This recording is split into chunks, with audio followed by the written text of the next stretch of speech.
The question is, if the candidate comes across some individual signatures on a petition where they're presumed invalid because the person doesn't live within the ward, for example, can they simply go in and cross out that individual signature? There is a sheet called a deletion sheet, and the State Board of Elections has a candidate's guide on their website. They have a number of suggested forms, and they have petition forms on there. And one of the forms they have on there is a deletion sheet. And there's actually 2 forms associated with that deletion sheet. And that allows a candidate or a circulator to then list all of the individual signatures they want to delete from a particular sheet. And they have to go through and strike the names, and then they have to initial, but only the candidate or the circulator can do that. Okay? And then that deletion sheet is filed with the candidate's nomination papers when they file the nomination papers. Yes, Bonnie? 2 questions. One is, on the records exam, do you have an official rule as to how many tries or strikes you get? I think one time we used to think it was 3, but I think last time we were really expediting, I think it was only 2. And then the second question is, I don't think you've gotten, we're on the records exam PowerPoint sheet, but I don't think you've actually gotten to the point where you talk about the watching process. But I have a watching question. Do you want me to hold it? If you wouldn't mind, because I want to get into that. The question was, is there a rule, is there a procedure for how many attempts a clerk will make to try to locate a signature before they make a decision on it? And the answer is that generally we still follow a policy of trying to make 3 attempts to find a valid signature. Now, it may go quickly. I mean, especially if you've got a large record exam on your hands. They may just breeze through it, but they're going to try to make 3, okay? As far as watchers are concerned, there is one employee, one board employee for each computer station. This is a change from our last major electoral board season. The Board of Election Commissioners and the Cook County Clerk's Office collaborated on a joint petition project. And the Clerk's Office has, to their credit, had a system for doing records examinations electronically, and they've done this for a number of years. The board has relied on a paper for recording the results of the records examination. They used to have a paper worksheet for every objection petition or page on the appendix recapitulation sheet. We've worked with the clerk.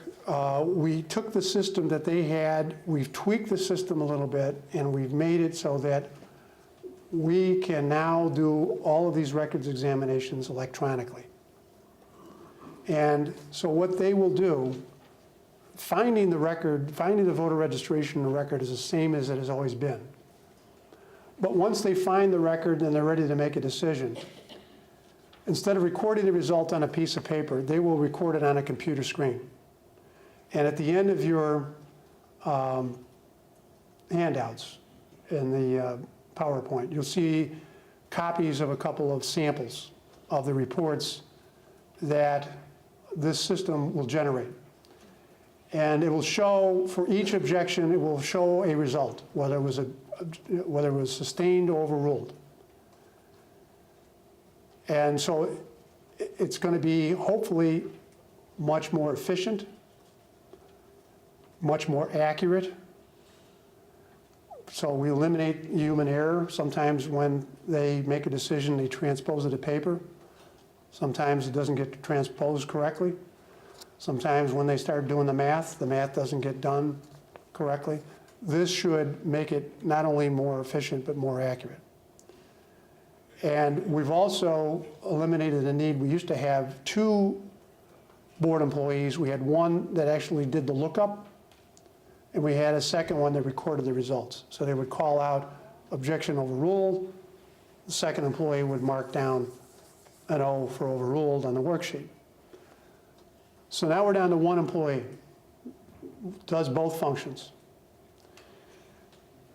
We used to allow a candidate or a party to have 2 watchers per station. Because the reasoning was if we have 2 board employees, each side should have 2 watchers if they want. Now we're down to 1. And so the rule is that each side is allowed 1 watcher per station. So you're going to have 3 individuals at a workstation: the board employee, the objector's representative, the candidate's representative. Doesn't mean you can't swap out people during the course of the record examination, but at any one time, there'll be 3 people. At the end of the record examination, there will be a report generated. And a copy of that report, and again, you'll find a sample copy of it at the end. We'll get into more detail in a little bit.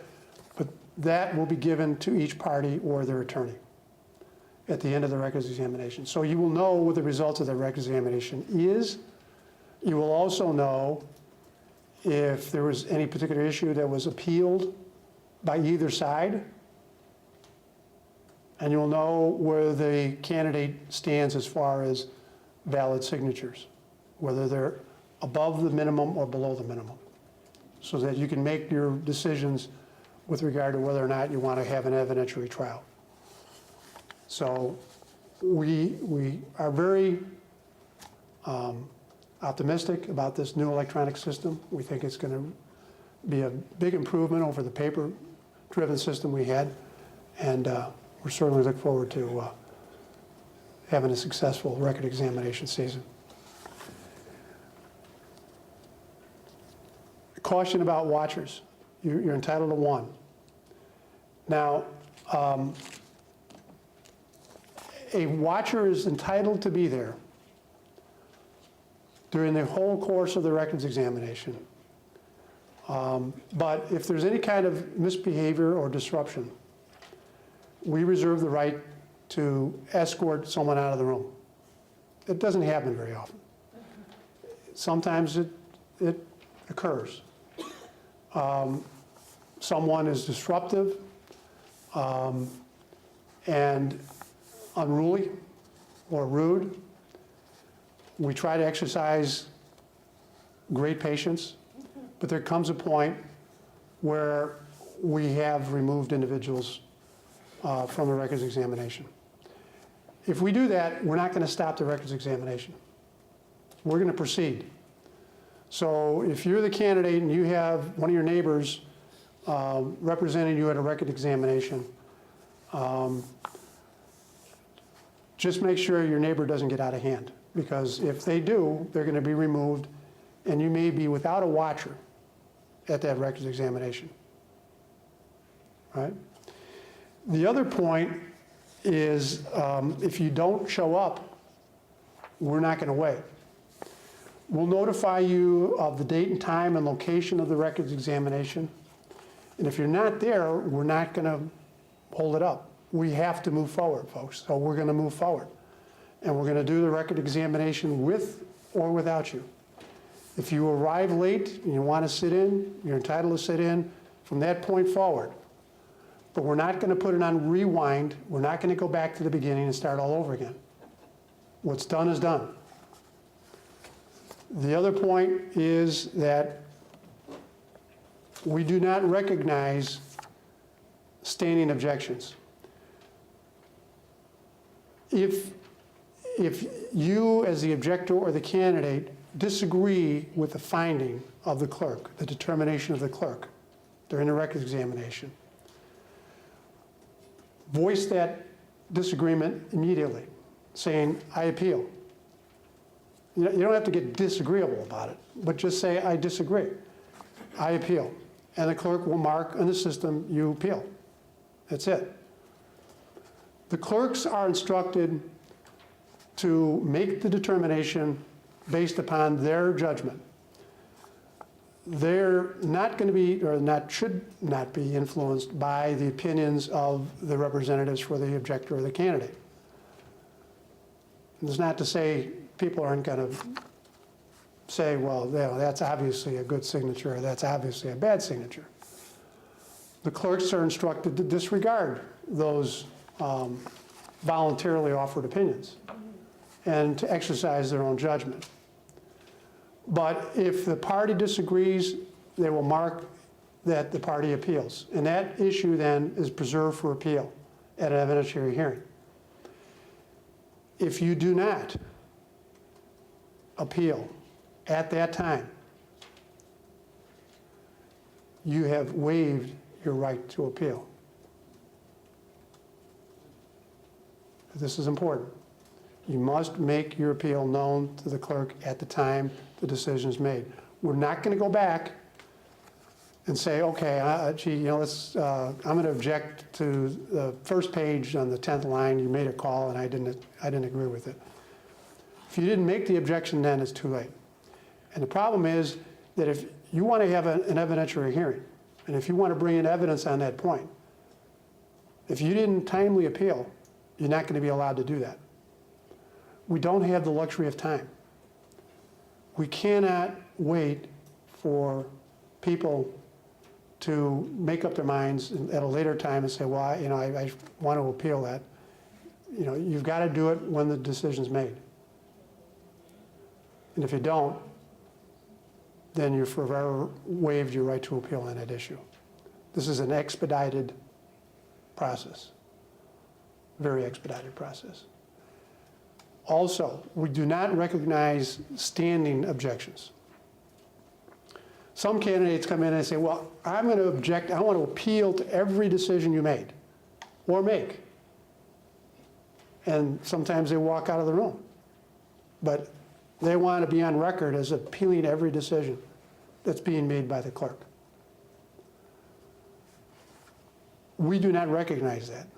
That we expect the parties to be at the record examination and to make a good faith effort to try to narrow this conundrum down to its smallest parts.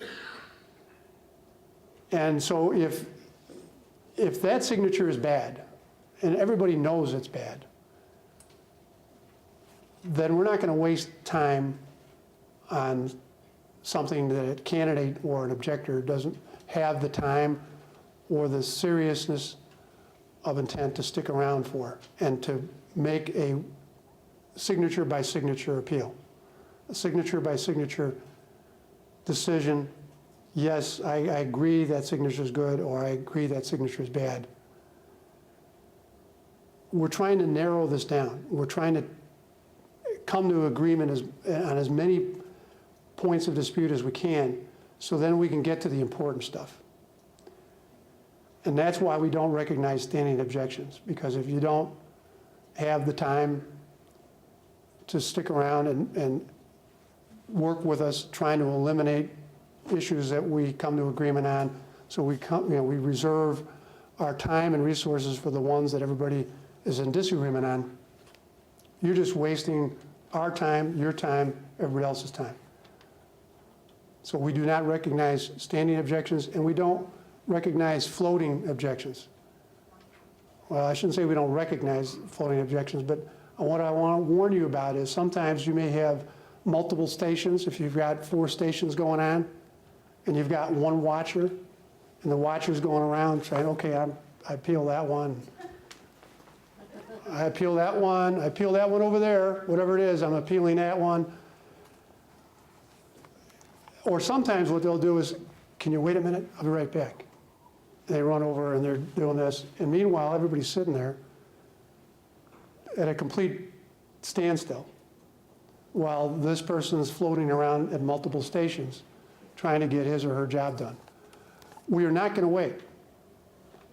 And our clerks are instructed not to wait. They're going to move forward. If that person is not at that station at the time that they make a decision, so be it. They're going to move on.